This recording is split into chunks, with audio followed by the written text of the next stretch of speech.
First order of business is having approval of the agenda. I move to approve the agenda. I second it.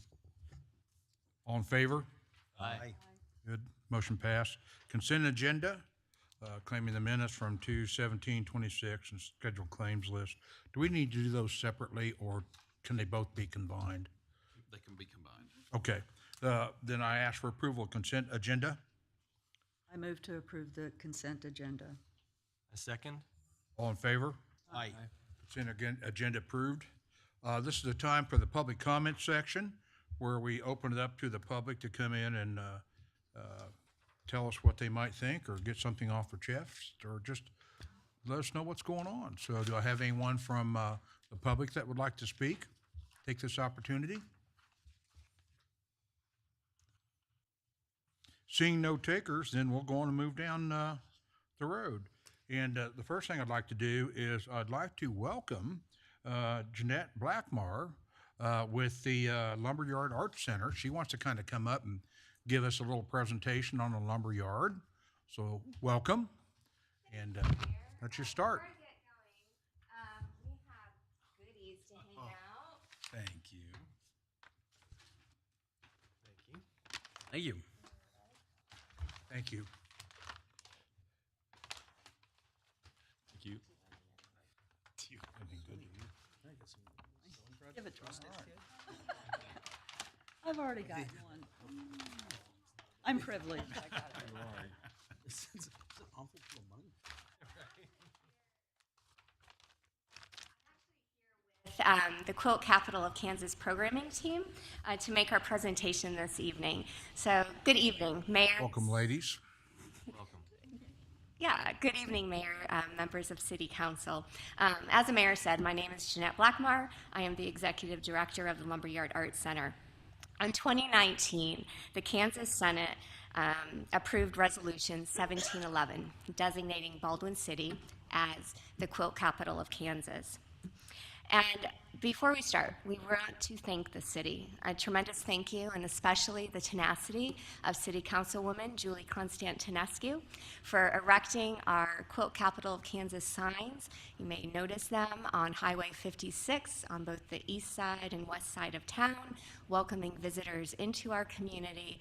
And without the efforts of Julie and the city administration, you'll hear in a little bit the significance and the impact that these signs have had and economic impact in our community. So the purpose of our presentation this evening is to provide an update on our textile arts programming, both the social and the economic impact, and our future vision we want to share with you to create a cultural heritage tourism destination in downtown Baldwin City. So, and you can stay on that other slide, but that's okay. Yeah, that's fine. So, textile arts programming. And what is this? This is a partnership between the Lumberyard Arts Center and Quilter's Paradise, owned by Sharon Vaseski. And it has elevated the Art Center's ability to fulfill our mission to enhance community well-being through creative experiences. So you remember back in 2019, 2020, what was going on? We had the pandemic, and the Art Center was really wondering, how are we going to make it through? All of our classes, our community events, we could not have the public engaged in basically everything we did. So Quilt Capital of Kansas programming launched our face mask for Baldwin City. We acquired close to $50,000 in grant funding. A lot of that grant funding supported Quilter's Paradise. We created over 15,000 face masks. So this enhancing community well-being, physical impact of wellness in the creation of face masks. More importantly than that was a social impact, and that was we engaged over 80 volunteers to create these face masks. And so in a time of isolation and depression, people couldn't get together. We created empowerment for our community and an engagement level that really helped us survive, all of us, through the pandemic. So I'm going to introduce Sharon Vaseski to give us a little bit of background on the heart of a quilt town. I'm Sharon. I've owned Quilter's Paradise for 37 years. And I don't know how many of those early years, I've lost count, were a struggle, a real struggle. And it was before the internet, so advertising was a problem. I'd have people come in and say, "Oh, I've been going to Overbrook for years, and I had no idea there was a quilt shop in Baldwin." So I checked into a billboard, cost prohibitive. So I just bumped along, and one day we were taking a trip on I-70, and we came to Wilson, and there was a sign that said, "Czech Capital of Kansas." I thought, oh, Lensburg's the Swedish capital. I wonder if we could have a quilt capital. But I had no idea how to go about it. So I sat on the idea for several years, and then I met Jeanette. She figured out how to get it done. She contacted Senator Tom Holland, and he got the proclamation prepared, and we went to Topeka and got our proclamation. While I was sitting there waiting, I looked up in the gallery, and there sat my granddaughter. I sent her a text, "What are you doing here?" She was supposed to be at K-State. She said, "You're making waves, and I came to watch." So we brought our proclamation back to Baldwin City, and as Jeanette told you, the pandemic hit, and we had to get creative. Well, meanwhile, back on the ranch, I was trying to get a sign on the highway, and I found out that the state did not provide informational signs. They really didn't want one on their right-of-way to mow around, and they weren't about to spend the taxpayers' dollars on it. And Julie came to our rescue and did some arm twisting, and the city of Baldwin had our signs made, and we really appreciate that. Now, if you're wondering if it was worth the bother, I'll just give you one little statistic, and that is the gross sales in Quilter's Paradise in 2025 was 27.8% higher than in 2022. That means the sales tax revenue was 27.8% higher from 2022 to 2025. And with that, I rest my case.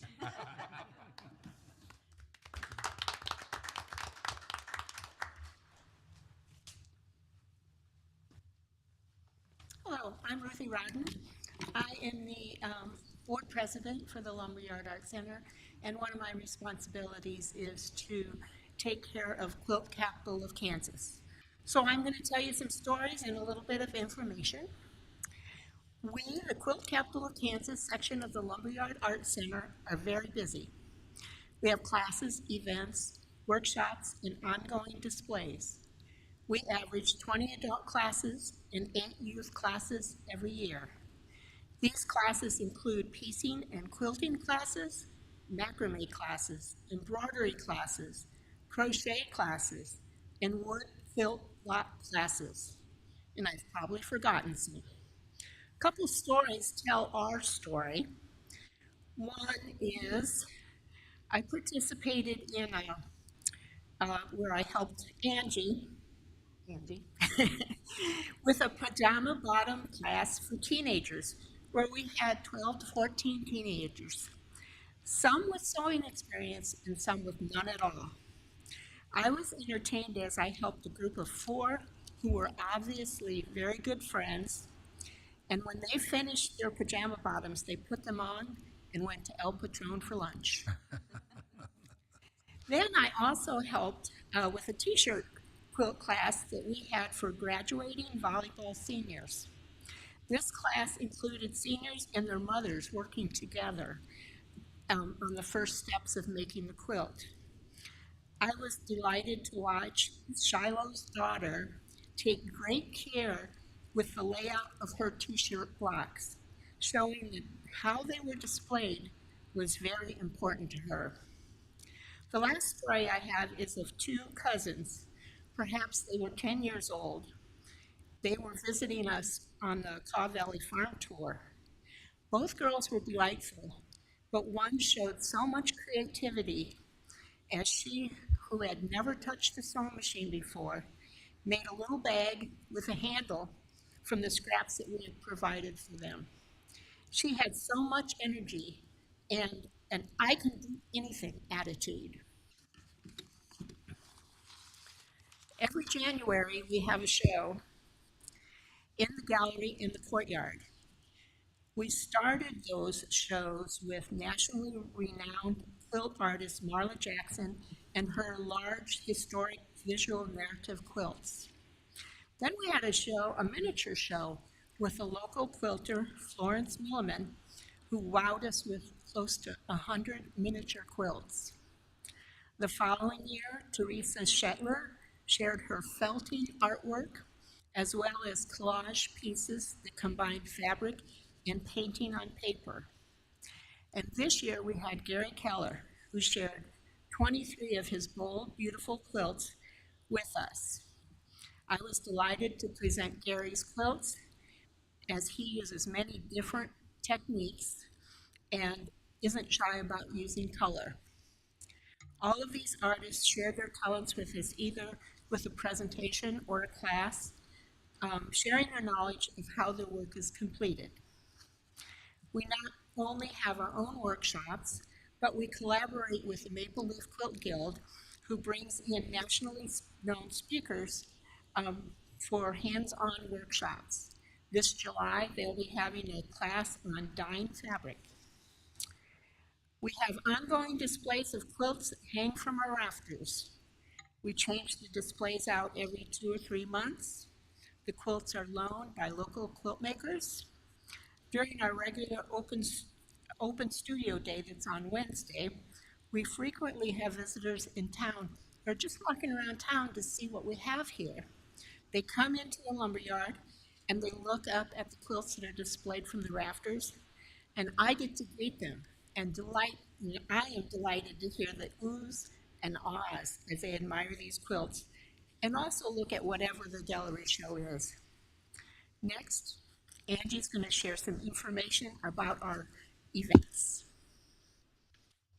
Hi, I'm Angie Spillman, and I'm going to speak to you on 3 different events that we've held the last couple years. In 2024, 2025, for the whole entire year, we wrote a grant to the Heritage Conservation Council in Douglas County, and we were awarded a grant, which was so exciting. And that grant allowed us to, for our entire year, have classes for youth. We had 18 classes of different textile arts that were offered, and these students didn't have to pay a dime. 75 youth participated, ages from 6th grade to 12th grade. It was just fabulous fun. The money also allowed the Quilt Capital of Kansas to purchase needed materials in order to do the classes. And the goal of our group for that, those classes was to engage students and expose them to heritage textiles, which are no longer really taught in school anymore, and give them an opportunity to put down their electronic devices, which is an issue we know, and do something creative. Another activity that we did last year for the very first time was we were part of the Caw Valley Farm Tour, which is in October, and we were one of 6 featured heritage sites that we demonstrated different techniques, different heritage textiles in the Lumberyard Arts Center. We had 2 sewing machines set up. Ruthie talked about this, where youth could come and create, or if adults wanted to create, we would help them through with their projects. We had around 70 people come within 2 days, and I would say 95% of the individuals that came were from out of town. A lot from Missouri. They were just out, visiting all the different sites. We're looking forward to being a part of the Farm Tour again in October. And then, of course, one of the things that we have done the last couple of years Quilt Capital of Kansas has been a part of the Baldwin City Fashion Show. And it's a very unique event that is a fundraiser for the Lumberyard Arts Center. Last year, Quilt Capital of Kansas had 10 models. My models were from elementary, junior high, high school, Baker students, and then of course, we had a couple of older people. Our theme the past year was Reimagine Denim. What can you do with denim to make it more Gigi? And our models were the creators of their own apparel. Quilt Capital Kansas members helped in getting their vision completed. This event was another way of promoting Baldwin City to community members and out-of-towners. And if any of you would like to be a model next year, come find me. We can make it happen.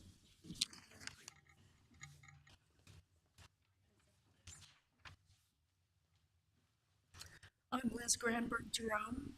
I think I'm the newest resident of Baldwin. I grew up in California, moved to Kansas in '83, and in 2004 went back to California to take care of my parents and became a quilter while I was there. And when I came back, after a couple of hops around the region, I ended up settling here in Baldwin City because of Quilter's Paradise. And at that time, there was a small group of quilters who met every Wednesday called the Quilting Grannies. Yes, Amara's mom was in it, and I brought my grandson, and her mom brought her little granddaughter, and they had play dates on Wednesdays while we sewed. And back in 2011, while I was still in California, I made my first quilt of valor and presented it to my older kid's stepbrother, who was freshly back from Iraq. And from there, I have made dozens of quilts of valor. Karen Cohn and I started the Quilt of Valor group here in Baldwin City in 2015. And as of this past year, she and I have kind of melded it into one group now that I'm back. And this last year, we presented over 20 quilts and continue to collect names from around beyond Baldwin City now, because I'm also a member of the Maple Leaf Quilt Guild and of the Kaw Valley Guild. And so we're drawing recommendations of veterans who need quilts from across the region, adjoining counties as well. And that particular passion of mine is longstanding. Both my grandfather served, my dad served, two of my brothers served, many cousins and uncles. So it's something that's deeply ingrained in me, and so being able to honor veterans, I wish we could get more of the female veterans to step forward and put their names in. We've only done a handful. I can say that when I sent my brother's quilt to him out in California, my niece called me and said, "I have never seen my father cry until he opened that quilt and read the label you put on there for him," and he was a Vietnam vet. I have seen so many veterans get those quilts and just bury their faces in them, and you know the emotions are hitting. It's something that I think we can be known for also. We have a wonderful support of community members who come in and are here for those presentations to support the veterans. And I also teach 80% of the classes, probably, a lot. I teach most of the adult classes. On our Open Sew Wednesdays, I have gals who took my beginning quilting classes back in 2015 and 16 and are now accomplished quilters coming back and are part of the community, and I continue to get new people signing up. I've got people coming in from Olathe and Perry and Bonner Springs. We've got people coming from around the area to take the classes here now, and they just keep signing up, and we just have fun with it.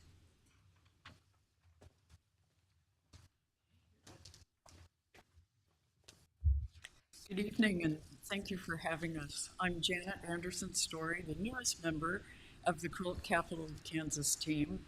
My journey to becoming part of this group began in 1980 when we built our home west of town. 15 years later, we moved to Emporia for a career opportunity, but rented our home with the plan of someday returning to Baldwin. 20 years later, that dream became true, and we returned in 2017. Retirement does great things. In 2022, I took a beginning quilting class with Liz, and that started me down the path of sewing and socializing with other women on Wednesdays at the Open Sew Textile Studio Liz has talked about. That sisterhood has helped us in times of sorrow, health emergencies, and even taking people to work when their car breaks down. The LAC and Quilt Capital of Kansas have truly led me and others back to health, physically and socially. It is my lifeline. Thank you for the opportunity to share my story. So what you've heard so far is how Quilt Capital of Kansas has touched residents of Baldwin City, but not only Baldwin City, Douglas County residents, as well as surrounding neighborhoods. What we're doing now is creating awareness outside of Douglas County. This past January, we had an event called Celebrating Kansas Quilting. And at that event, we wanted the inclusion of quilt guilds and shops. This is pretty significant, you all, across the state of Kansas. This is a key thing. We're not quilt capital of Baldwin City. We are the quilt capital of Kansas. So what we're doing is getting folks from across the state to not only be aware of this designation, but to also feel welcome, to have their voice and their message to help us create what we're calling a cultural heritage tourism destination. What does this mean? What we're doing at the Lumberyard Art Center is embarking on plans to expand the physical footprint of the Art Center, doubling the physical space to enable this tourism destination to be realized. We have engaged Kansas Quilt Guilds, over 50 of them. There's about 70 across the state. Some of them don't have emails, so it's been hard to catch everybody. We've also engaged Kansas Quilt Shops. We've also engaged the Kansas Department of Commerce. They're on our radar. We've had conversations with tourism. We've had grants with the Kansas Arts Commission. At our January 31st event, we've had both tourism representation as well as the director of the Kansas Arts Commission present. They are very supportive of this initiative. We've also had Douglas County.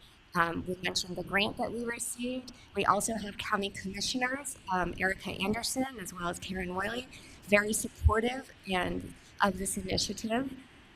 We've also have our tourism CVP of Douglas County, the director of Explore Lawrence participate. We are in fact having a website, well not a website, but a web page on their website promoting Baldwin City and the Quilt Capital of Kansas. We are also engaged with the KU School of Architecture. We have a memorandum of understanding that will draft, working with Design Build Studios. They do sustainable housing. With this program, there's actually 5 different design build studios. They will be developing, working with students. We will engage them in the spring of 2027 next year to build a design of this new footprint for the Lumberyard Art Center. What this means for the Art Center is engaging the community of KU alumni endowment to raise money to support their initiative. We've also engaged Baker University and development plans as well as programmatic. We want very much to support the programming and the vision of our new president of Baker, Dr. Jody Fournier, and we've had conversations. We've also engaged the Baldwin City Chamber of Commerce, and last but not least, and most importantly, the City of Baldwin City. We very much want to partner and work and share our activities, our vision for growth, because Quilt Capital of Kansas, it's incremental, but it has so many values that our community can really build quality of life. You've heard us share stories. What does this team do? We connect intergenerationally. We instill values of education and learning that cross-cut disciplinary boundaries. Who quilts? If you quilted, what does it take to make a quilt? Cloth. But what do you do with that cloth, Corey? You sew it together. And how do you sew it together? With the sewing machine. Or by hand. Okay, let's slow down. So you have a piece of cloth. You want to get two cloths together. What do you have to do with a cloth? Cut it. You cut it. How do you know what to cut? Or you have to do what? Measure. You have to design. It is a lot of mathematics. Come in Wednesday Open Studio and you just listen to these ladies do mathematical calculations, triangles, all of this stuff. I turn around and I walk out. But, so all of this said is that we are building something unique and something that can truly elevate Baldwin City and work contingently with our other cultural heritage tourism sites. Thank you to the city for investing in Blackjack Battlefield and for supporting arts and culture.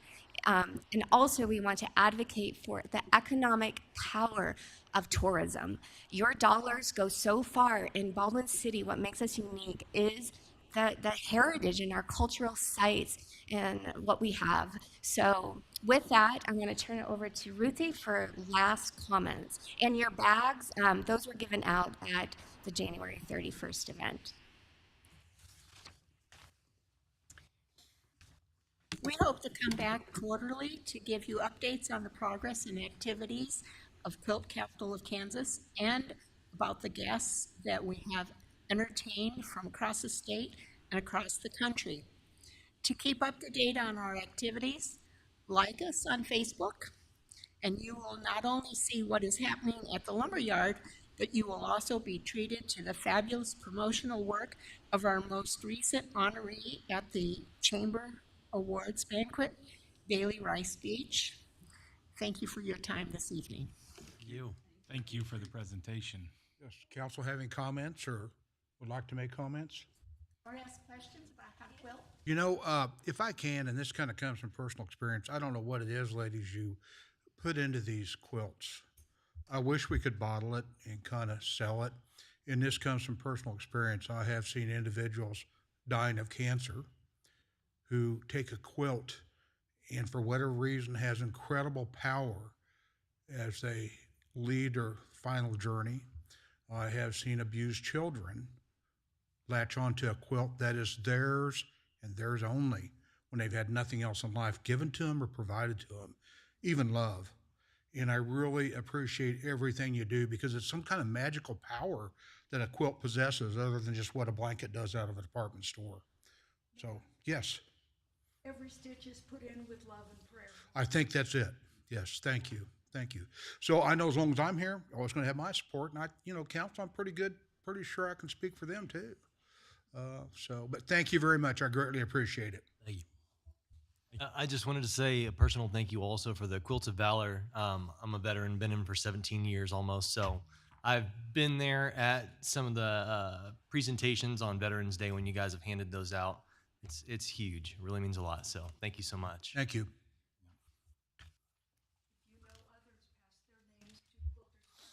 Okay, yeah, I will. I do know a lot of females 'cause I'm in the medical field in the military, so. Yes. Thank you.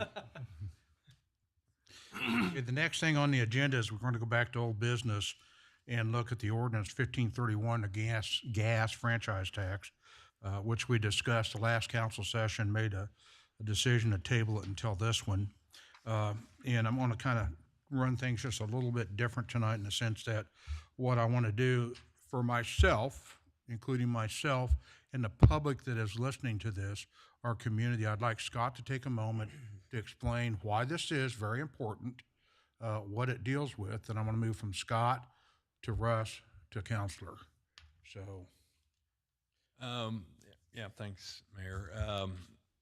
Yeah, I just jotted down some thoughts, things we discussed at the Budget and Finance Committee, just to kind of give the council things to think about in relation to this franchise fee. And I'm sure I missed some things, and I'm sure you guys have thought of other things. So just things that I are thinking about when we're talking about potentially increasing the franchise fee. I mean, first of all, franchise fee grants the right to operate and use public rights of way. So literally, they're the city property, and we grant the utilities rights to use it to make money. Okay, electric, water, everything. We talked at length last time, and very clearly, that franchise fee is paid by the customer. Okay, so it's not absorbed by the utility; it's passed on. We do that on our utilities, and they do that on the outside ones. So be very clear about that. That's the negative, one of the negatives. So where does that money go? And I think you all probably know this, but those fees get transferred to our general fund. Okay, and that general fund supports the city services, police, fire, public works, administration. So that's what that fund is. It's the core of the city's fund. The utilities support themselves through their rates. So where does the general fund get its money to spend? The big things are property tax and sales tax, and to a much smaller extent, franchise fees. I mean, those are relatively small numbers in the scheme of the budget. So when we're looking at the things we spend the general fund on, we've got to be very conscious about making sure we have enough revenue to do what we need to do or want to do. And quite simply, as we always talk about, if we don't have enough revenue to do something, we're going to do less, and we're going to do less services. I mean, that's the option, right? It's always an option, and that might be the right option, to just do less and ask for less, right? That's always out there. So the other thing about a franchise fee that I think is pretty important to understand, and we talked about this in budget and finance, and I know we've talked about it in the council, is that, we talked about property tax being the real big revenue source for general fund. Well, not all our entities pay property tax. Baker, school district, churches, are the big ones that don't pay. However, they certainly get police protection.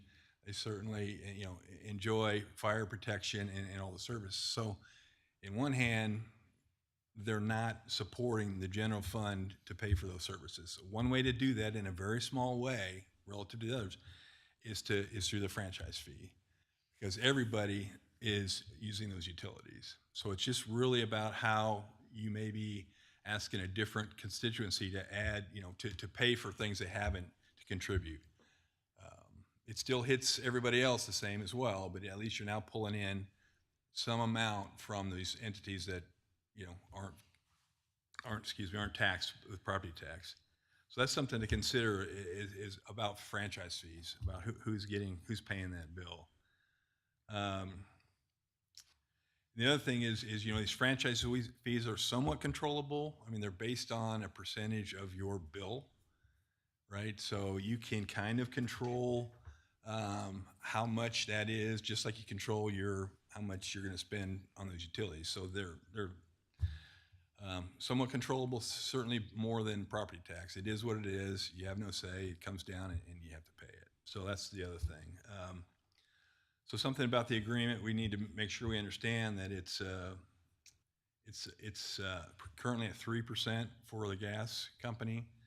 State statute max is 6%, and all our other franchise fees are at the max. And I think that's pretty common with communities in Kansas, certainly around here. It's a 5-year term, so whatever decision we make, and we get that signed with the gas company, we don't get to revisit it again for 3 years. Either way, well, that's too much. We want, whatever we decide sticks for 5 years. And why that's important, in my mind is, some of you may have seen the House Bill 2745. I think Jessica sent that to everybody. There's some pretty significant things bouncing around in Topeka. And just, it's far from being done, but it's certainly getting a lot of attention and a lot of work. And just at the very highest level, what they're looking at doing, at least the early amendments and the early languages, to cap the property tax increases to 3% annually. And if you want to go beyond that, you have to put it to a public vote, okay, every year. So theoretically, you'd be having an election in November every year to vote on a city budget for, it'd actually be 2 years down the road.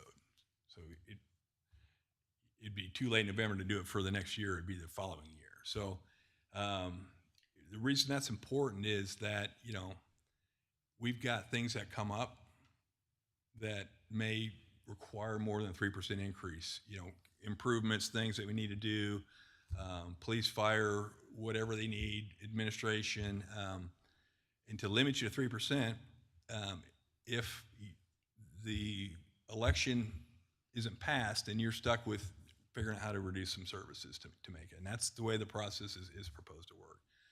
So the only reason I bring it up is if we do this franchise fee, we're guaranteed to have that additional 3% for the next 5 years, no matter what happens there. Well, how much is that 3%? Well, if you look at our budget for 2026 this year, the 3% is budgeted to be $60,000. And if you look at our mill levy, you look at your tax bill, I think we're at like $57 million in assessed valuation for the city. And so 1 mil is about $57,000. So that 3% is 1 mil, okay?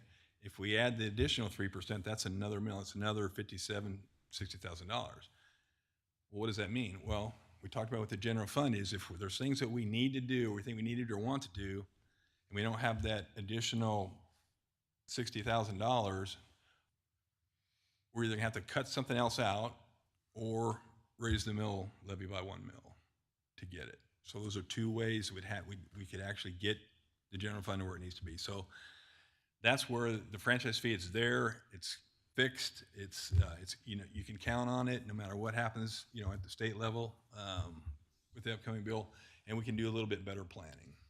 So, but that's all I had. Thank you. Russ, would you care to? Yeah, I mean, I appreciate Scott going in depth. He really stole a lot of my thunder that I had scripted for tonight, but that's all right. So, why didn't you go first? Well, I know I should have went first, but you know, kind of like what Scott was talking about. It funds the general fund, which is the emergency services, and nobody wants to not accept less services, and you know, so that's kind of where it lies, and as well as what Scott had talked about, the House bill that's being proposed about capping us at 3%, you know, that could really handicap us down the line. Now with this ordinance, it is an ordinance for basically 20 years. So once we get 5 years into this, we can send a letter to the gas company that we're going to reopen it in front of council and have potentially change it at that point. That deviates from what Scott said. Scott said 3. Yeah. It's 5. Okay. It is truly 5 years. But this is for a 20-year. Basically, it's a 20-year plan. But you've got 5 years in, you can petition to change it at that point. If the state to go down, because the state statute didn't change, your only change you can make is to reduce it. Yes. Okay. Yes. That makes sense. That it? That's all I've got. Counselor, I know you got some information on this House bill that's kind of scary. Yes. So House Bill 2745, from my understanding, it did pass the House. It's at the Senate now. The scary thing is some of the things that you pointed out that was scary about House Bill 2745. It's actually gotten a lot worse for us, what ended up passing. They're going to try to get some of these things back into it on the Senate floor to where hopefully it'll be a little bit easier for us. But currently how it stands is you still have that 3% cap that Scott was talking about on your property tax revenue. But instead of a vote, it's now a petition process. They have 30 days, and if you have 5% of your voters, so if 95% of the voters say, yes, there's an emergency, we have to get this funding, we agree, we need to raise this, but if you have 5% of voters say, I don't want this, they can present that petition and we're stuck. So that's the scary part. They're trying to change that, but it is a 30-day petition process. It's not a vote anymore. So they're trying to switch it back to the vote. I think that would probably be better than a 5% petition, or at least raise the number of petitioners that are against the raise. They also got rid of, which I also find really concerning, is that relief fund that we had kind of talked about, that the county would have a relief fund, that if cities have an emergency, they could apply for some of those relief funds, since we wouldn't be able to raise our budgets and we'd be budgeting so far out in advance. They got rid of that. So we would have no emergency relief. There's also some stuff in House Bill 2745 that's going to affect our bond ratings. The bond rating process is going to be a little bit different, and it might affect some of our bond ratings going forward. It's a pretty scary bill. There's also a couple other bills out there. The buy right housing development that's coming through, that might also affect some of our budgeting. What they're proposing the cities to have to do, I'm going to be honest with you, we may have to hire somebody additional to help out with code enforcement to get these licensing and codes going through, because there's just so much going on with it.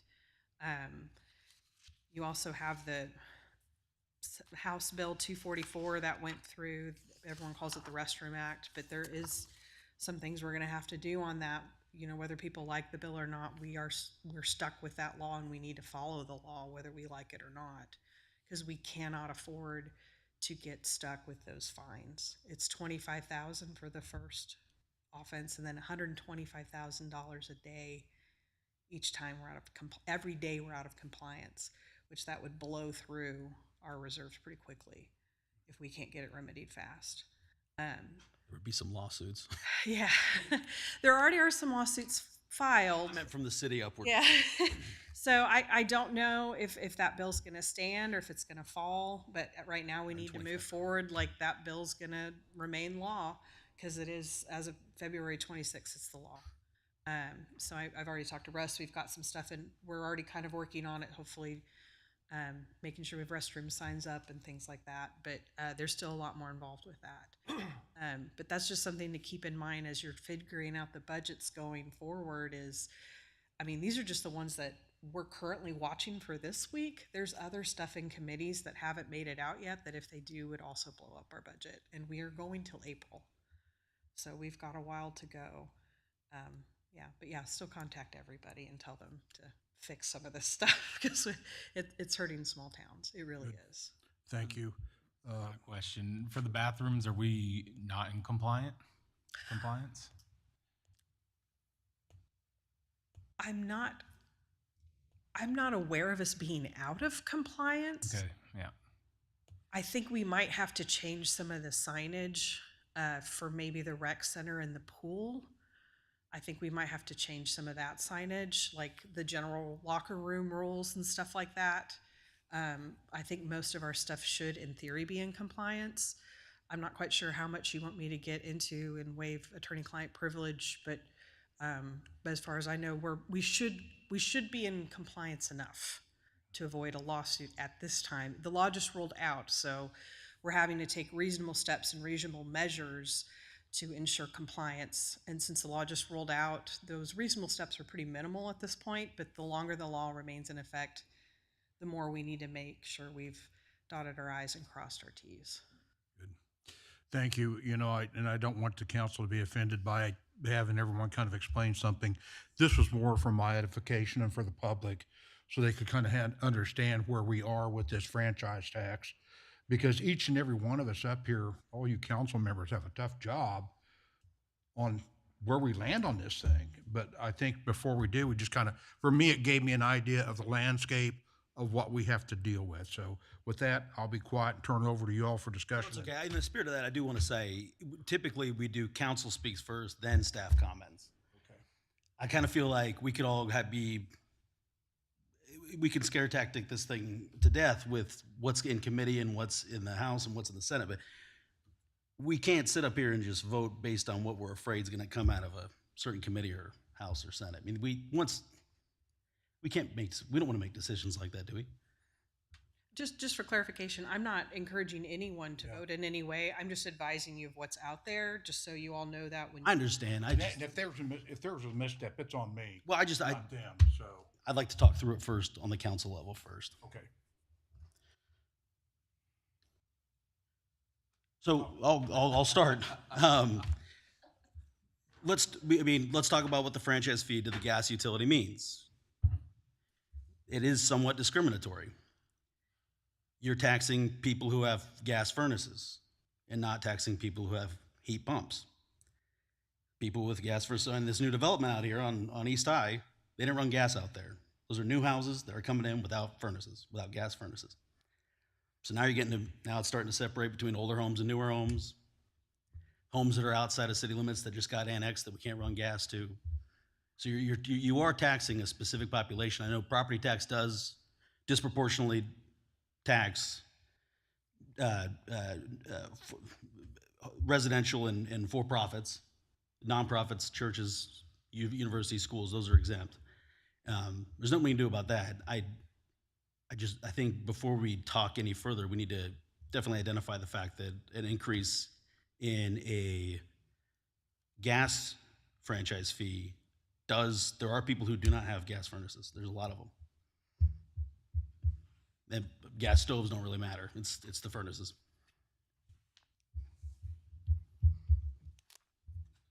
So, I mean, that's a good point. I appreciate that. And in my mind, it's like, do we really know? So if you're all electric or have heat pump, you're paying a franchise fee of 6% from the electric utility. Which is gonna be more.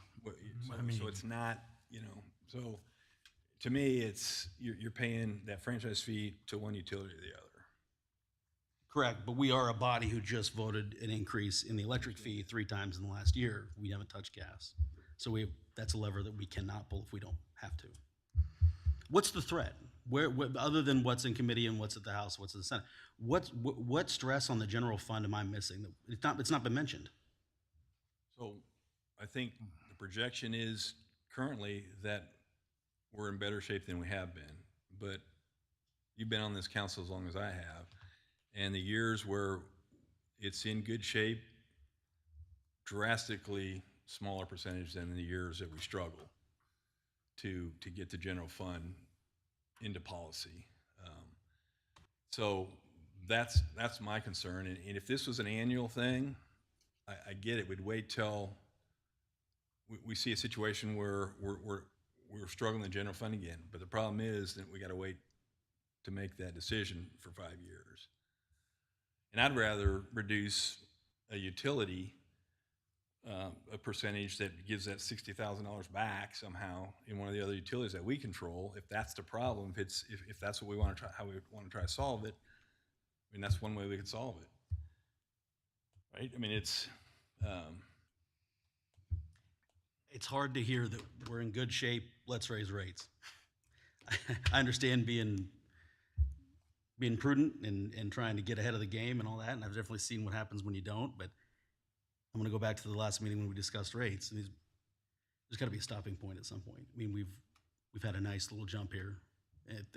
How many loose ends do we need to tie before we get scared to death about a Senate bill? I mean, that's hard for me. So I wrestled with this the last 2 weeks. I really put a lot of thought into it, and I know I've had conversations with Russ about it, just picking his brain from the budget standpoint. And I know we're not in the budget finance with Pete and Scott and probably the mayor. And I kind of felt the same way as Corey, like, man, we just raised all these rates and we don't have to raise this one, and we're going to. But the more I've thought about it and kind of dug into it and done more research, and correct me if I'm wrong, Scott, and Pete, because you guys know this stuff way better from the budget standpoint. If we were to have to raise a mill next year, it would be more expensive to our people than if we raised the 3% on the gas. It'd be the same. It'd be about the same. So one mill currently, I don't know what the assessed valuation is going to be, but the last assessed valuation, it was about $57,000 per mill. So Well, Just think 1 mil.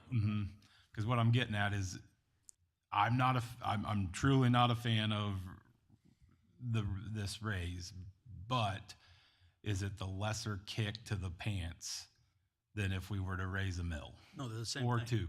It's just where you want to take it from. It's the same thing. Raising a mill is the exact same. I know mill levy scares the hell out of people. Oh, mill levy. But it's the same thing. But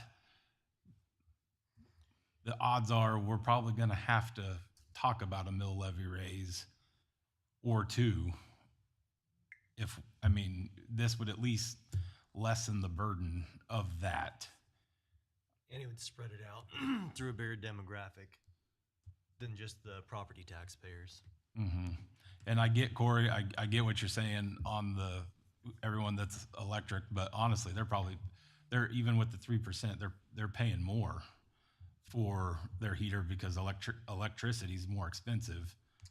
So truly, and people that I've talked to, not even about this, but just that have all electric, they say that they're getting hammered, and it's not even a hard year, Right. cold wise. Right. So I get the argument, and I respect it. Okay. But and I'm still struggling with it. I don't know where I truly would vote on this. I'm still taking everyone's opinion in, but I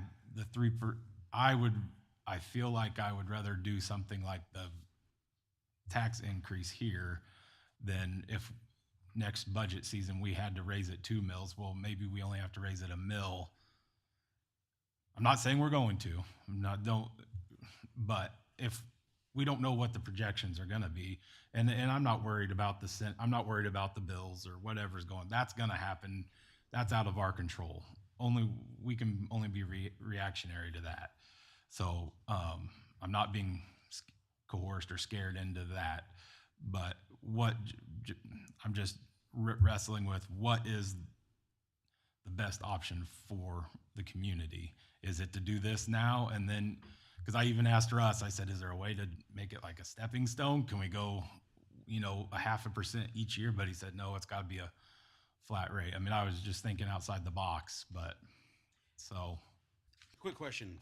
Maybe you know, Russ, maybe somebody knows.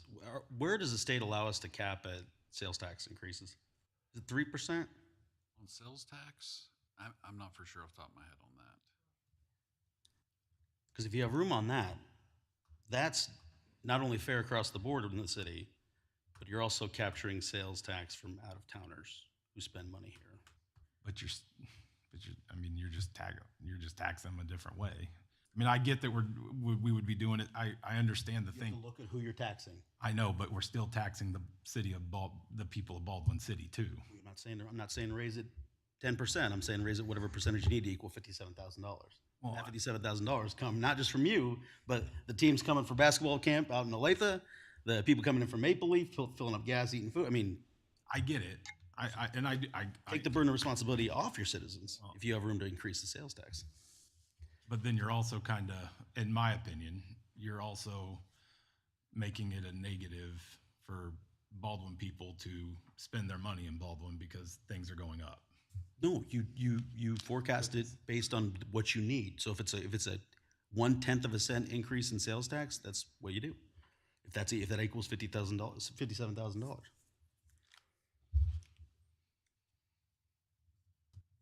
Peter, what's your comments, thoughts?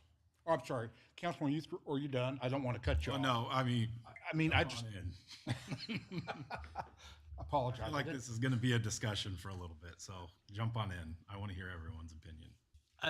It's both a win-win and a lose-lose situation because no matter which way you go, it's not like the money isn't going to still come out of pockets in some form or another. This one at least would spread it out a little bit over a bigger demographic, since a lot of the property tax, or a lot of the taxes for the city come from property taxpayers and not the non-for-profits and all that. So I see the positive in that. I don't want us to necessarily, well, this is only my personal opinion, but I don't want us to do it based on make a fear-based decision that, hey, this could possibly go away. Because if that bill passes and we have all of our franchise fees capped at 3%, we need to have a much larger and more strategic conversation about what in the world do we do when all the franchise fees are no longer at 6%. You know, that'll be a bigger discussion on how we cover those losses if that happens. Because, you know, if this one's at 5 years, I don't know when all the other franchise fees reset. But if this passes soon and we have to only do 3% on all the rest of them, we're going to be having a much larger conversation on how we recoup some of that, the funds for the city, or how do we, you know, let the public know that it's going to fall on our pocketbooks, and unfortunately not the wide demographic of all of Baldwin City, but just the property taxpayers. So I mean, I'm right there in the middle, because it really, no matter which direction you go, there's still money coming out of pockets. And the positive in this one is, at least it seems like it would come from a larger demographic. So the hope is that the burden is spread out more than just through the property taxpayers. But, you know, I don't know if that's just theoretical or if it's realistic. So. Hey, Russ, do we know on our franchise, do we control the timing of our franchise fee changes? Can we do that annually, since there are utilities? I need to go back through those old ordinances where we adopted those and double check. See if there's a time. See if there's a time limit. I know, like with the gas company, since, you know, there's, you know, Right. all over the state, and they usually do theirs at 20, you know, a term limit of 20 years. But you have the five years, you can, you know, send them a letter and tell them you're looking at changing it.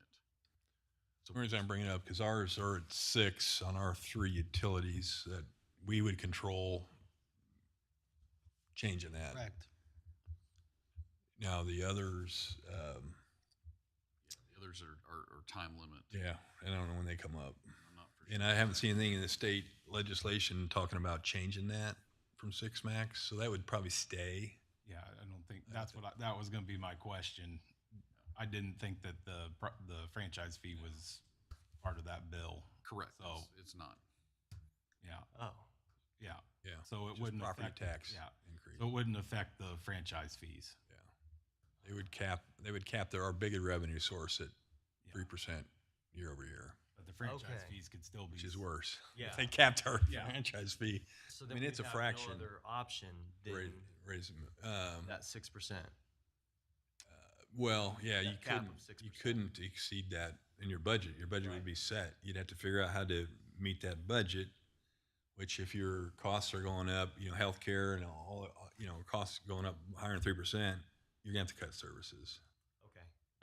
For some reason, I was under the impression that they were going to cap the franchise fees, No. but they're capping the property. Now, Okay. just property tax, which is the big revenue source. All right. That And to changes. Corey's point, the second largest revenue source is sales tax.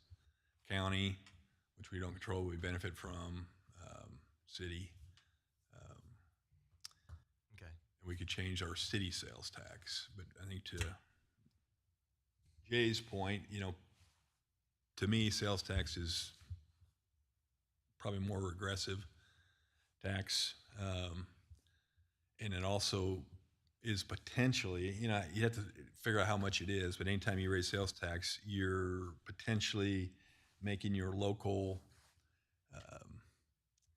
enterprises less competitive to another place that has a lower city sales tax. Now, I don't think we're in the realm of getting there, but that's what that would, you know, you start doing that a lot and you're going to hurt local businesses at some point. Well, thank you for the clarification, because that definitely puts a whole new perspective. Okay, I had it the other way Yeah. around, so I appreciate that. I don't know. Julie, what's your thoughts? My thought is, don't ever put me on the finance budget committee. This is so confusing to me. So I'm kind of like Jay. I don't know which way to go. You know, I know, and Counselor, I'm going to look at you, and I take it that's the how it rules by the handbook that I can't educate the public as to what we're discussing before the council discusses it? No, just traditionally, Well, we open it up, it's in the same order as it usually is. It goes council comments and then we go up to Okay. the city staff. Like at the end of the council, meeting, you Because say council comments and you go city staff. My reason behind that was, it was not to terrify anybody or cause any concern. I just, I'm telling you right now, I don't know if there's a right or wrong answer in this. I think it's just options. What option do we have? What do we take? Which one do we take? My thing was to try to help the community understand, this is our situation, this is where we are, this is what you all have to face and deal with. And it's not easy. So, I know my personal opinion is, I'd like to see slow, steady, going forward. I'd like to have a nice solid base where we know what we're getting. It's just to help make the city more solid. And I think, in my opinion, I don't know bonds. If we start looking for all these bonds, does it help that we see that we still have something prepared to be able to replenish our coffers, so to speak? Is that correct? Would it affect it? Yeah, it would potentially affect it, yeah. And I know Corey and I understand How it. so? How so? Well, if You have extra revenue source coming into that general fund that could figure into the potential. For the bond rating, for like when they evaluate your reserve for the A+, and all that? Yeah, because here's the thing is that with the certain bonds is that when we go out for a bond, like say we went out for a bond 15 years ago, they would just look necessarily at the utility itself. So they would just look at like the electric fund or the water fund or the sewer fund. Now, with how these bond companies are looking at things is they look at the whole picture. So they look at your general fund, electric fund, all of them combined, because they want to see the overall health of the city is where they come back to. So correct me if I'm wrong, all our bonds are general obligation bonds. Correct. And I believe what that means is if we do a GO bond for a substation, we don't have to specify that the payback of that bond comes out of that utility through the rates. What we're saying is that the full budget of the city is now available to pay that bond. So it's bond companies look at like, okay, if it was just that utility, would be rated lower just because of our ability to raise rates quickly and get it. But they say every single resource you have in the city can now be used to pay that bond back. Your rating gets higher, because of that. And so they're all general obligation bonds. And to Russ's point, That's all we're allowed. A city of our size can't do anything. Yeah. and so they look at it and say, okay, we're going to look at what your sources are of revenue. Look at the rates, how you're doing utilities, where your reserve funds are at, and then where is the general fund getting its revenue?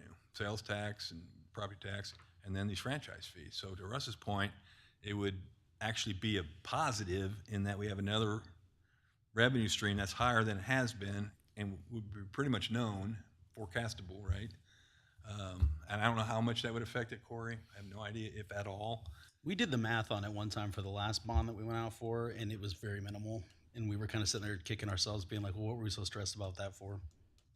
I remember that. I mean, we went from like an A+ to an A or something. It was just the one tick down. We asked Ben, we were like, well, what was the impact on that? And he told us, and we're like, what the hell? We spent like 3 meetings on that.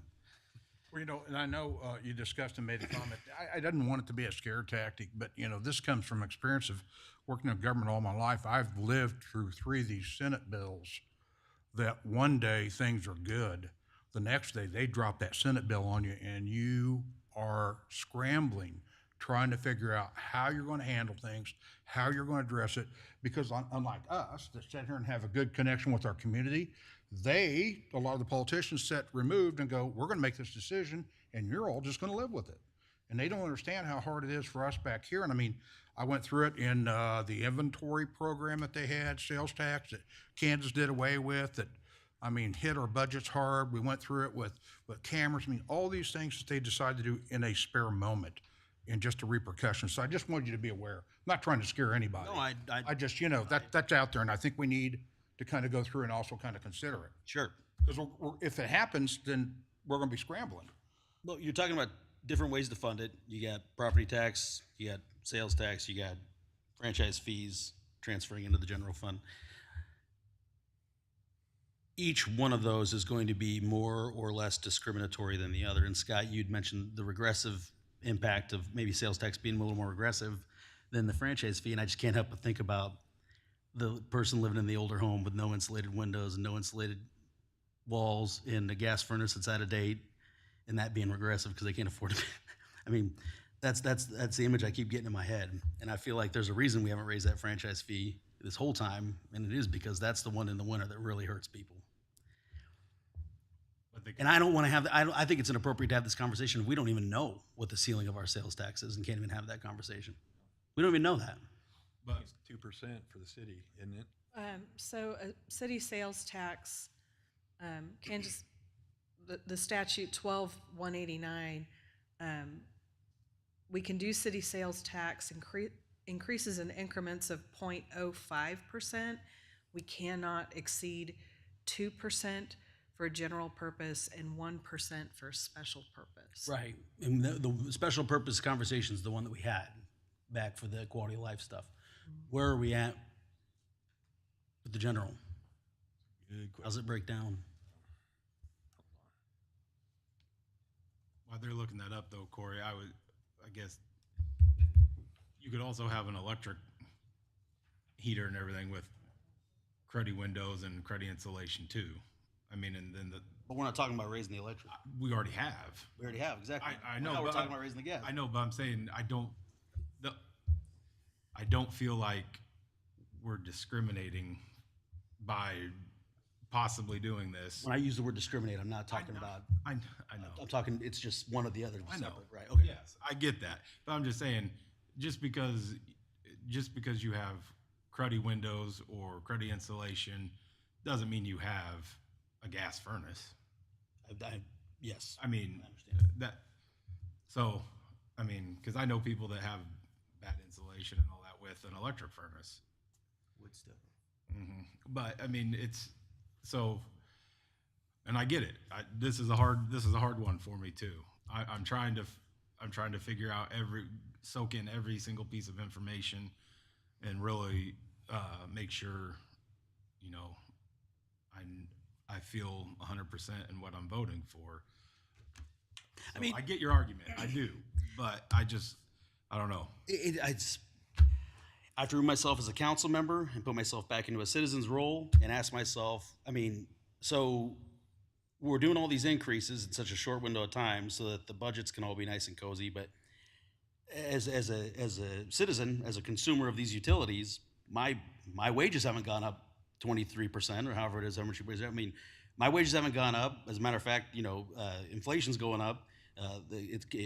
Inflation's not beating wages. Hasn't for a long time. And it's just like, at what point does it matter if the fund's as cozy as it can be or not? We've already raised them enough. Let's hold off for a while. And I don't want to be under the gun of a 5-year, well, we can't raise it again later. But that's the tricky part, in my opinion, because if we were locked into it for 5 years, I mean, I wish we weren't. Well, then do this. Hey, let's raise the gas to the 6, and let's cut 1 right now back down, since we have the control and we're not under their pressure of 5 years. I need to look at, just to make sure on when we adopted that, just to make sure we have that, we're available. I mean, wouldn't that be fair?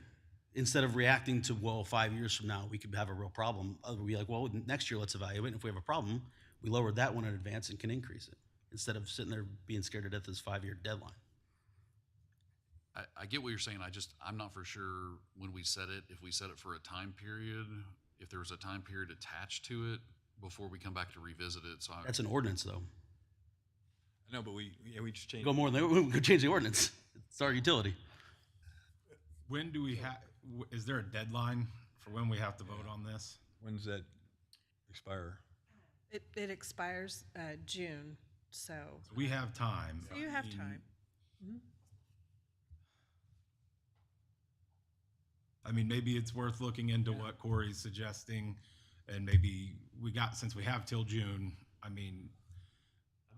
I'll be up for looking at that. And then see what. Fine, you need 57 to make it right where it needs to be. Right. Okay, we'll just lower whatever your percentage is to that number, and then.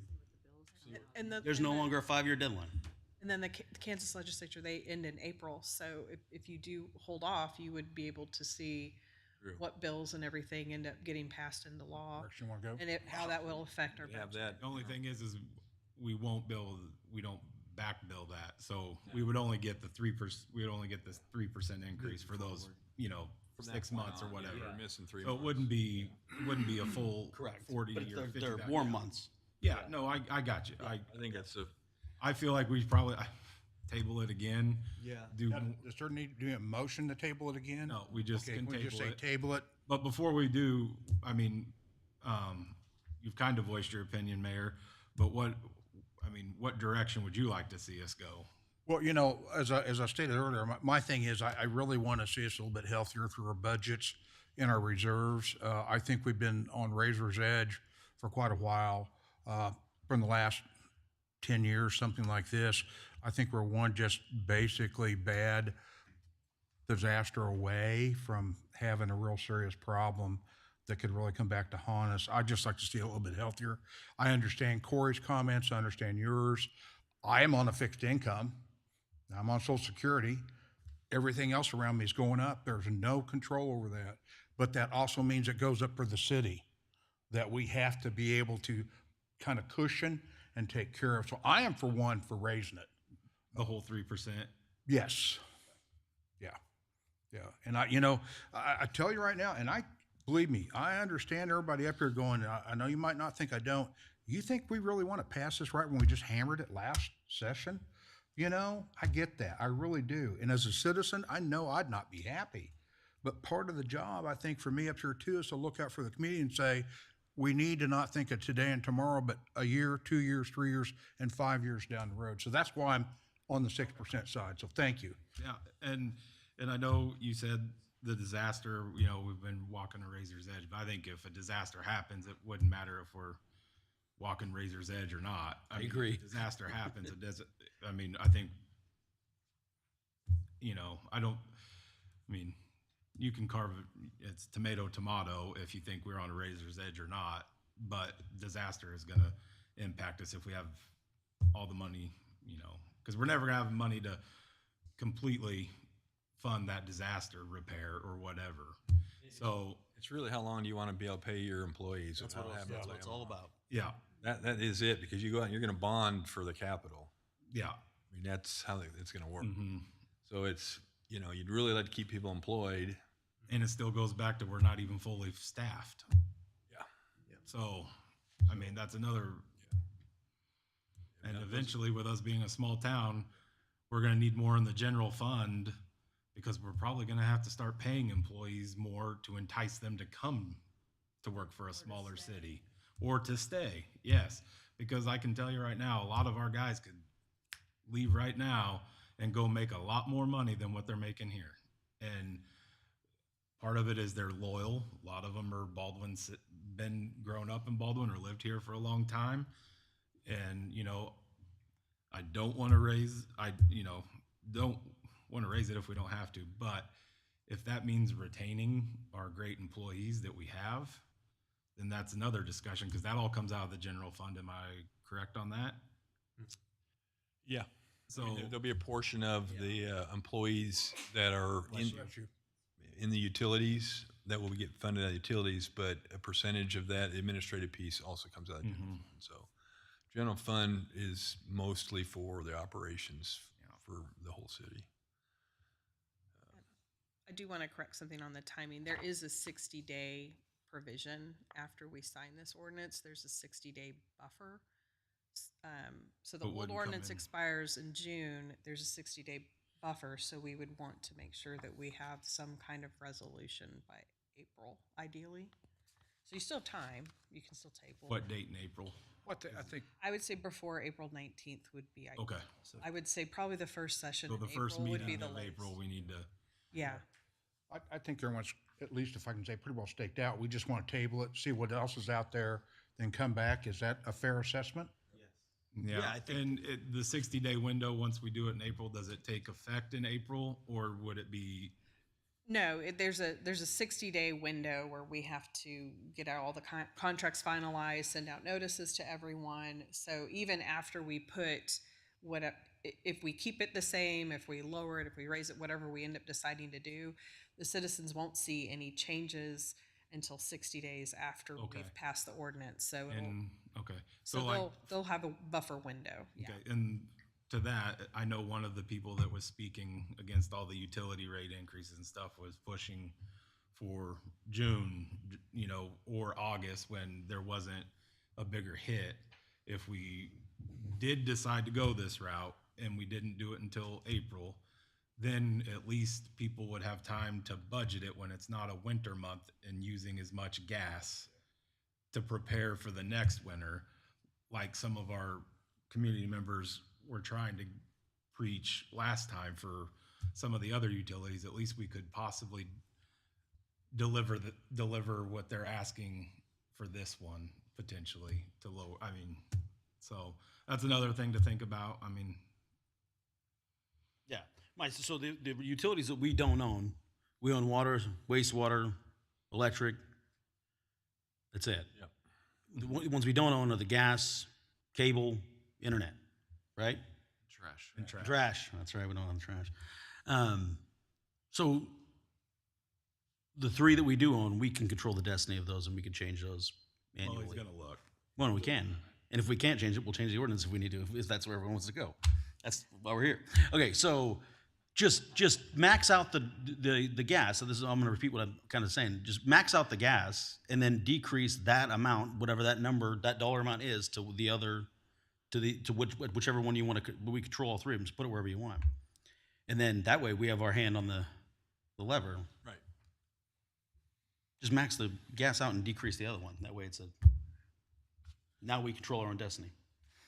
But we can still research that, right? Yeah. Because we have time. Yeah. And then, Yeah, I agree. I think that's a great Proposal. thinking. Yeah, I'm- and I like that idea because then we would have that lever as we watch the general fund, and we've done that before. We've stopped payment of the if the utility reserve is underwater, we sometimes stop payment of that for a period of months to get that back to where it is if the general fund's healthy. So we got some levers to turn. This would be one more we'd have. I guess my only question would be, because we're talking reserves and everything, if we lower one of the franchise fees of one of our utilities, would that hurt our? Yeah, we'd look at the forecast. It would lower the ending. Go with the healthiest reserve. It would look at What? it would lower that reserve by $57,000. Okay. The forecast. Okay. So it would, I mean, so. Basically, we're just doing this. Yeah, but so like, we've been fighting to get that electric up. Right. And then if we went back down to the 3% there, then we're kind of, Well, yeah. I mean, I would hate to. I don't think you'd need to go to 3%. It'd probably be more like 5 if you pick electric, just because of the sheer revenue that goes to the gas versus the electric. They're two different numbers. So you wouldn't have to. You wouldn't have to lower it 3%. Okay. You'd lower it whatever percentage is needed to get to that $60,000 mark is what Corey's proposing. Yeah. And then if We're not saying a 3%. no, Because that would be. I think what you're asking, Corey, is to find the percentage on one of the utilities, and Not all equal. we can decide which one. Maybe, obviously, water and wastewater, as you remember, are way upside down. Wastewater it probably is off the table. It'd probably have to be the electric. Electric probably, Because or the other water. two are not as healthy as electric. I think water was okay and electric was fine. So we can come back and look at it. But And didn't we already do a lesser increase on electric? So We we're did. already, we did shave it We're already down, but we're still with- planning to be within policy. yeah, but I mean, we're already trimming fat off of that. It's gonna be. I mean, It's going to be, where do you want to get it? And then, hopefully we don't have to turn it back on because, we'll be fine. But at least we'll have the ability this way to do it if we can figure that out. And with the gas, we wouldn't.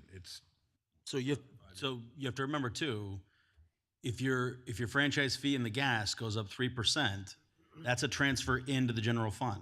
Right. So you don't need to have the same stress on whatever utility you choose to decrease, because you don't have to equal that same stress. We have not decided to raise both yet. We're just trying to buy ourselves time to react within a year, not 5 years. You understand what I'm saying? you don't have to transfer as much in from whatever utility you borrow because you're getting an increase from the gas. But the reserve would still get hit. You wouldn't be taking from the reserve. You'd take from the portion that gets transferred into the general fund. If we're looking for a zero-sum game, you'd have to take it out of any utility. Correct, but We don't have to. but You can end up. you don't take the 5% or 6% that you transfer into the general fund from your reserve. It's passed through. So you won't have to. You want what you pass through from the general fund is going to not have a stress on it because it's overfunded now by the gas. So the franchise fee for electric doesn't go anywhere near the reserve. It goes straight. You would not have to transfer from the electric to the general fund, so it would stay the same. Because you're saying all the money goes into the general fund, that extra, correct? From all the Your general fund has increased with the natural gas. It will not have to increase. You're actually increasing. The way we set the rate is that franchise fee is outside of the rate. Correct. You're right. Correct. Okay, so it doesn't hit the reserve. No, and this is only the hypothetical where we've raised both. Right now, we're just switching the urgency to raise one. But I'm trying to figure out if you raise the natural gas, you got to lower something. To make status quo work, you have to lower something and increase the other. Right. That's status quo. My biggest concern. If we wanted to just raise gas and walk away and not talk electric right now, then you're going up. Right. Yeah, no, and I don't want to do that. Well, that's what I'm talking about I here. know, but I'm just wanting to make sure we're crystal clear that it doesn't touch the reserve. Now, It would be Because it our- would net neutral Yes. Okay. for both the general fund and any of the utilities. Okay. now. If you decide that within a year and not 5 years, you need an increase to the general fund, then go back to where your brain was saying, well, we need to raise the natural gas. Well, no, now you got to raise the electric because that's what you have sacrificed one for the other. You just move the knob from one. You didn't raise it back because it's not back. You've raised it because now you've already raised the other one. You raise it, you'd be increasing it past status quo. Does anyone have a marker and a board? So can we table it and then figure out Yeah. what you can do with Come the back rates? with some and options. Figure it out. Yep. Yeah, that's what I would Be suggest. a little more clear about, impact or non-impact. And I think that's a good idea. And whether, we have to do an ordinance change or we have the ability to do it anytime. So, okay. Everybody's good with that then? Table it and bring it back next session? Yes. Yeah, I think keep it on old news, old reports, or old business. Old business, okay. Every single time. That way we don't lose it. And And we have till June no, we have till April. to go with the gas company. No, April. She said April. It is April. Okay. Right, because the 60 days, she said we have to, but the first meeting in April is when we truly have to make the decision, Correct. because then we have the 60-day window. Where'd June come from? Because that was, That's a June contract. is when it falls off, but you Alright, have a but we- 60-day window from when we pass the ordinance to when it goes into effect. Okay. Because it takes 60 days for us to get the contract from the gas company, everyone signs everything, notice goes out to all the customers. We have a lot of notice and everything we have to give to everyone. So it's a 60-day before the deadline or before the contract. Ideally, yes, you would want it 60 days before everything expires, which it looks like it expires June 16th of 2026. so that first, But you also have a 60-day window after. not, the, no. No. No, we would want something to go effect by June Otherwise it would 20th, fall off. which and- would be the day after it would expire. Okay, So, got it. yeah, you don't want to Got it. leave everyone hanging. Because then we'd be without 3% Right. franchise fee for 2 Yeah. months. Correct. Yeah, so we got to, so that first meeting in April, that's our deadline. And then it would also hit everyone in August when those Right. increases would hit, which I don't think anyone would be. August or June? Well, if we waited Oh, and if you, put okay, off I got you. collecting it in June, then they would Yeah. see rate increases in August and they would have no time to prepare for winter. So, which I know you mentioned that. So yeah, to meet with your timing request, yeah, you would definitely need to, and also with the ordinance, you would want to do something by the first meeting in April, ideally. Yep. Second meeting would be, I would Pushing it. not advise the council to wait for the second meeting in April. So the first meeting of April is our deadline. I would April hope to have this resolved that next meeting in April. So April 7th. Yeah. So we have 2 meetings left. Yep. Yeah. Correct. Yeah. So that gives us a month. That Yeah. gives us enough. I think that gives us time. Okay, then I guess that's Table it. tabled. We'll move forward to new business, the Kansas State Bank account. So basically what this is we have a bank account at Kansas State Bank, and we're needing to update the signers on that account. They haven't been updated in several years, and so that's what this new business item is. Okay. Do I make the motion? Council member make it, since we have the, Need to discuss in public comment. guys? I keep thinking public comments. Basically, it's just updating and switching, right? Getting everything correct. Yeah. All this is a formality. It's really nothing else. Any public comments? No one from the public? Nothing? Yeah, public? All both public? So. Yes. So the reason why we're doing this is because Josie, she just gets the statements every month. The people that are current signers are, a couple of them are no longer alive. And so there's only $3,100 in it, but we would like to go ahead and close that account and put it in our checking account so that that's not a question anymore of what it Gotta is. have current members, people that can sign it, basically. Yeah, correct. So Alive members please be very can sign it. specific in Yes. your motion. I'll make it. I move to remove the current signers, James Craig, Mark Eldridge, and Victor Eugene Nelson on checking account 134147 at Kansas State Bank in the name of the City of Baldwin, PBC, and add new check signers Russell Harding and Amber Packard. Second. All in favor? Aye. Motion passed. Or all against? Anyone against? Nope, motion passed. Our next one is the KMEA Director, number 2, for Russ Harding, our city administrator, to be reappointed to KMEA Director. So currently we have three folks that are KMEA directors. We have myself, Jeff, and also Jay King is the third one. And so my term is up, and so that's why we're bringing this to council so that we can get this, if you see fit, to appoint me again, or whoever else at the city you would want. I move to reappoint Russ Harding as the KMEA Director, number 2. I think we need public comment.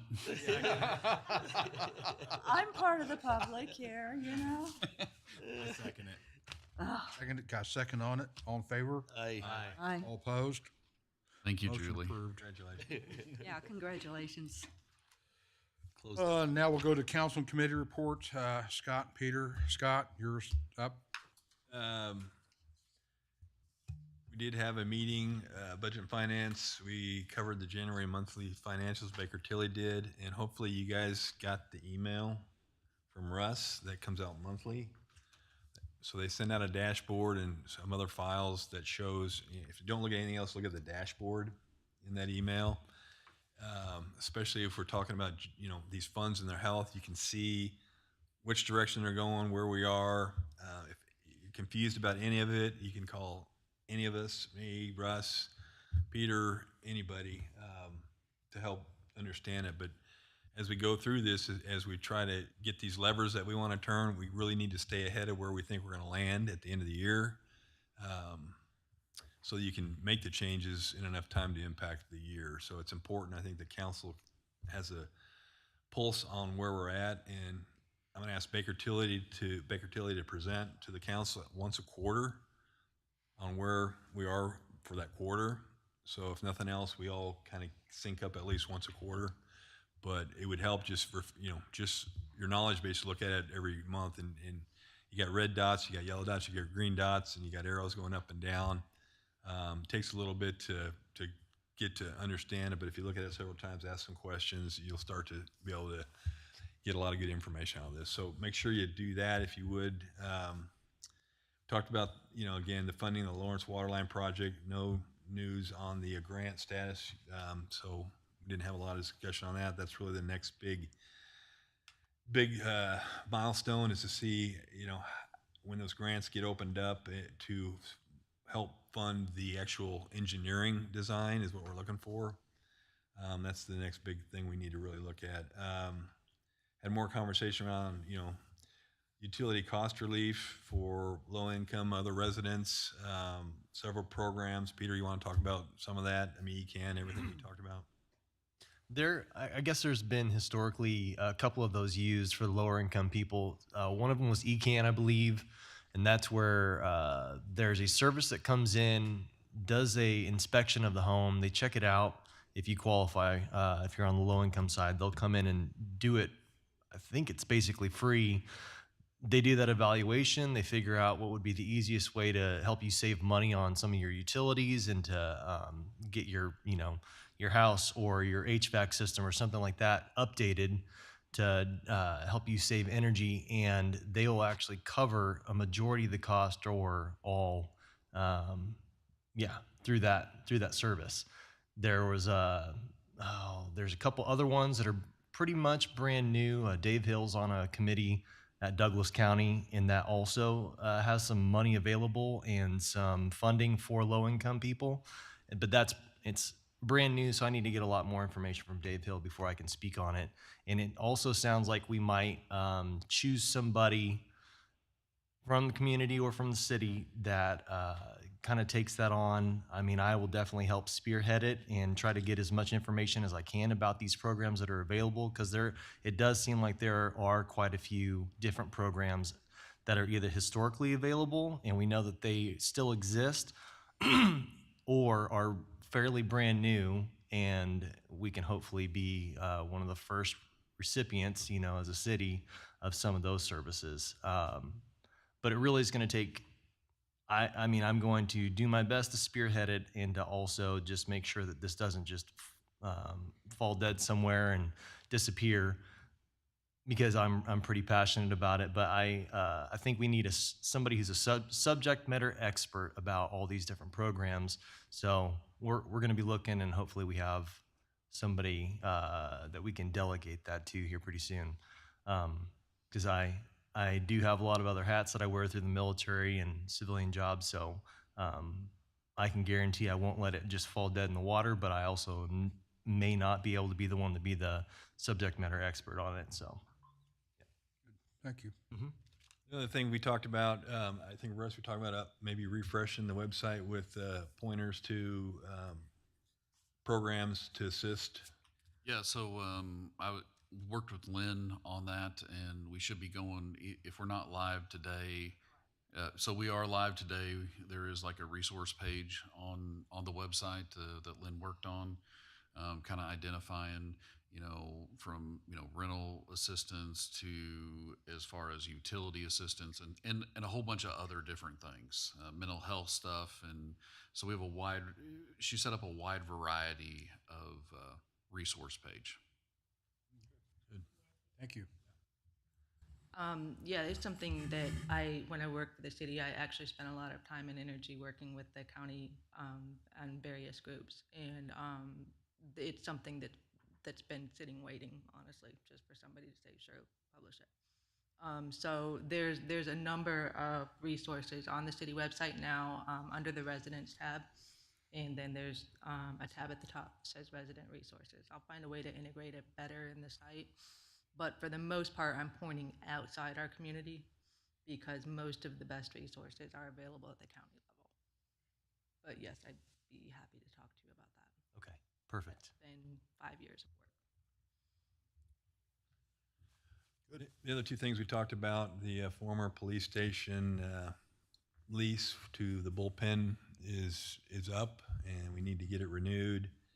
And I think the Budget and Finance was looking at options on what made sense for the new lease. So I think the plan is to bring the council some options on that. We need to have that done by Next meeting. Next meeting, we make a decision on that lease. We also talked about, the Public Works building, which we're leasing out the EDC. Some of these, the option the city always has is to sell them. Because a lot of these leases, we are responsible for maintenance and all those things as well. So that's just something the council needs to be aware of. That's an option that, may need to look at in the future. And next meeting is Thursday, 9 a.m., second floor, City Hall. Thank you. And I'd encourage the public, if they really want to have a good idea of finance and everything, to attend any of these meetings, but especially the budget finance if they have questions or concerns. So Corey, Community Development, you're up next. Yeah, we met Monday the 23rd. Our meeting was taken up. We used that time for 2 agents for the alcohol beverage control in Kansas come speak to us about the open consumption that we passed. It was a year and a half ago now. They came and spoke. It was mainly just a little bit of presentation by them, give some testament of what they've seen as far as successes, challenges some communities have faced with open consumption districts. Generally, it was all positive. He mentioned several cities that have gone pretty well. Some cities have multiple. I think Overland Park has 3 or 4. And just some guidance there. And most of it was just Q&A, finding out kind of, businesses having questions about, what kind of cups do we have to have? What do these boundaries have to look like? Can these boundaries move? And it kind of came away with a couple questions, mostly concerning the boundaries and the way things are kind of worded right now. It kind of is pretty limiting. If you needed to increase it, you would have to go and change your ordinance again. So I think we just kind of came away with some more information, fewer questions than we had going in. And so I think most people just generally agreed it was something we just got to do once on a smaller venue and see how it goes and adjust from there. We've discussed that. And so just that was the only topic because that's why we were there and we met in there. So the next meeting will be not in there. It'll be second floor of the City Hall, and it will be on the 23rd as well. How'd that happen? It did happen that way. What time, Corey? 4 o'clock, second floor, City Hall. And Corey, can I ask you? Yeah, please follow up. So just to clarify, because there was kind of some, I think some misinformation being sent on Facebook and stuff about this. It is not for every day. This is only for No, the ordinance specifically says it's just for for special events. Yeah. It doesn't give anyone the right to walk down High Street with a beer on a Wednesday night when there's not an event going on, and it has to be granted by, right? Yeah. If we City have council has to approve it. we have to approve the event. So it's not, okay, I just wanted to clarify. Yeah, I think people saw that and they forgot that we had passed this. It's been a little while ago, and I think they were like, "What's going on?" I was like, There was just some concern. it's already an ordinance. Yeah, yeah. That this is going to give anyone the right to. No. This meeting was walk down the meeting was about how to. I mean, we haven't put on these events yet. We haven't done open consumption yet because the skepticism and I think the little bit gun shy. But for truly, all those this would reasons. help our downtown businesses because then they could sell liquor during these events. Correct? That is an opinion that one could have. No, I'm just There- saying, there- like this. there- helps it could all go the- either- this helps well- all the businesses like that are right down there. It could go either way. Yeah, Yeah, I mean, it gives them the opportunity. Right now, they can't legally do that. correct. So They cannot walk around downtown with alcohol. yeah, but only in an event. Right. Okay. For a common consumption approved event approved by city council for a certain window with a deadline and a time, you can. That's the biggest. I just wanted to clarify for everyone. I know there was concerned citizens, so And it's- it'll be clearly marked also if you're within that event common consumption area, it's gonna be clearly marked. yeah. So that way somebody doesn't just, walk wherever they want in the whole city with an open container. So thinking you're that still there's- going to have barricades up. They're not required, but So then how? I would assume for how- crowd control, So you just have to have a sign. the signage is very specific, yes. Signage, yeah. Yeah. Okay. So something more for our police officers doing. for us. And that's where a lot of the questions kind of were come up, how to manage all that and what that's going to look like, and that's kind of what we came away with. Is we're just going to have to do it and see how it goes and I make just kinda wanted adjustments. to put everyone's fear at Thank you for ease clarifying that, because- Jay. Mhm. Because I tell you what, my next door neighbor come across the street, first words out of their mouth, "You're going to allow people to walk around downtown just everywhere with beer?" No. Yeah, yeah. No, that's not it. Yeah, it's just for events. So thank you. Okay. Jay, you're up next. I'm sorry. I was just gonna let Corey know that, I know that you'd pointed out some things that you wanted adjusted in those ordinances, and I think I can't remember, Peter, if you mentioned some stuff too, and I know the police department did. I did make some adjustments to the ordinance. I don't know that we said we wanted to adjust it. I think just kind of going forward, see how it goes first. Right. I You thought we wanted walked away the language adjusted to where you could maybe change the barriers if you needed to, and have a Possibly, little- if it becomes a problem, yeah. Right, and then, yeah, so I did make some changes and I sent them to Russ to look over, so you guys can look over that at any then would we time, have to so. approve that? And then we can make further adjustments after the first time we do it, but I did make those adjustments as requested, and I've sent them to Russ, so y'all can look over them, and then, we can change them further after the first one, or whatever we need to do. Yeah, I'd like to see how it goes and go from there. That all? Jay, you're up. We haven't met since the last meeting, so no new news. Our next meeting, I believe was supposed to be March 19th, but since that is spring break, I believe we moved it to March 26th at 4 o'clock. Thank you. Second floor, City Hall. So I will clarify that at the next meeting if it's changed. Thank you, sir. Public Works, Julie. We have not met since the last meeting, and our next meeting is on March, no.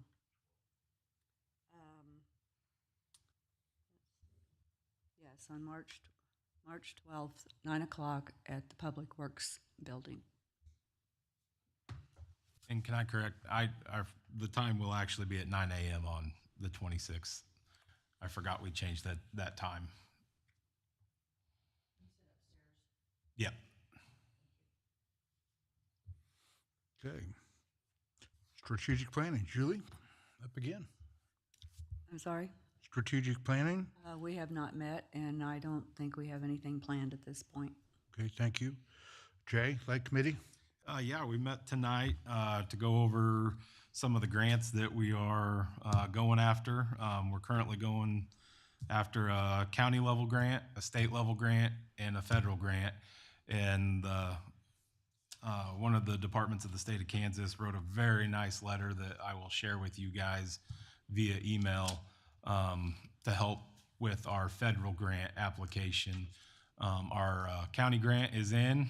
Now it's just sitting back and hoping and praying we're right there for it. The Lake Committee has done a great job of finding resources, and we're doing a lot of discussion in there about more of the trail stuff,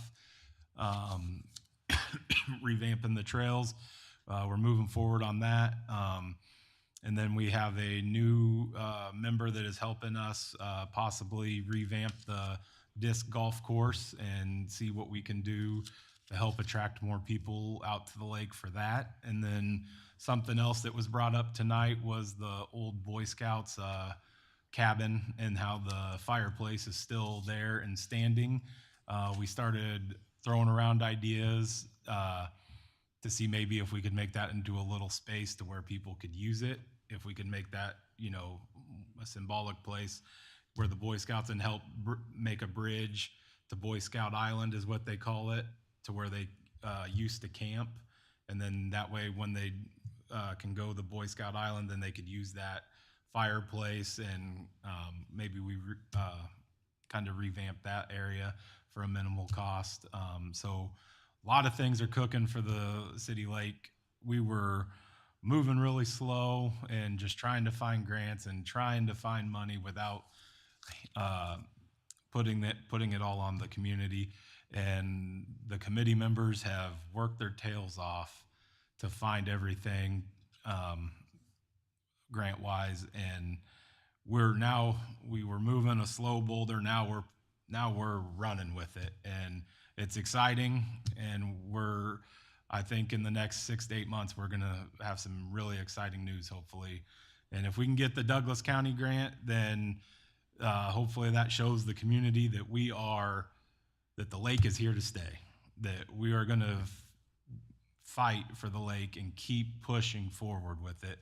because I know that's been one comment that our committee has brought up, that people are still, maybe they would want to donate to it, but they're still uneasy because there's no direct plan.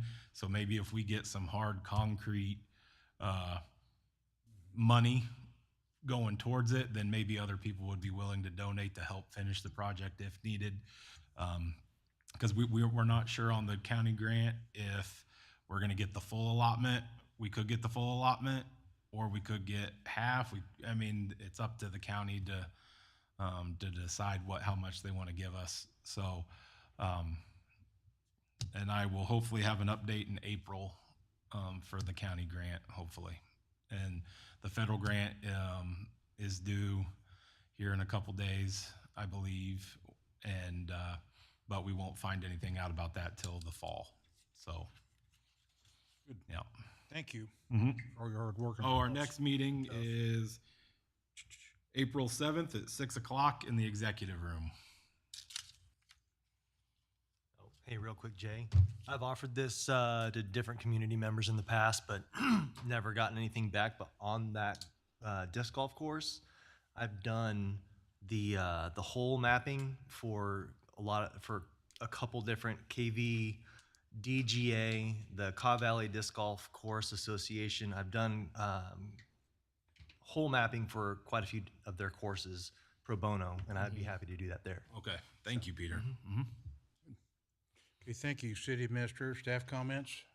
The only comment I've got, is in regards to the water line grants. Nothing has been released to date. We're hoping, from talking with them up in Lawrence, is that hopefully something will be released within the next week or two. So hopefully I'll have, at our next council meeting, I'll have some kind of update on timelines for grants and so, thank you. Thank you. Counselor, anything?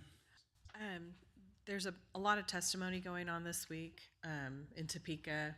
They should start to vote on some of these bills soon, and it'll get pushed to the governor whether or not she signs them. So we should, in the next couple meetings, have a better idea of what's happening and what's going through. There's a lot of temporary bills going through that might benefit the city with the World Cup and benefit businesses.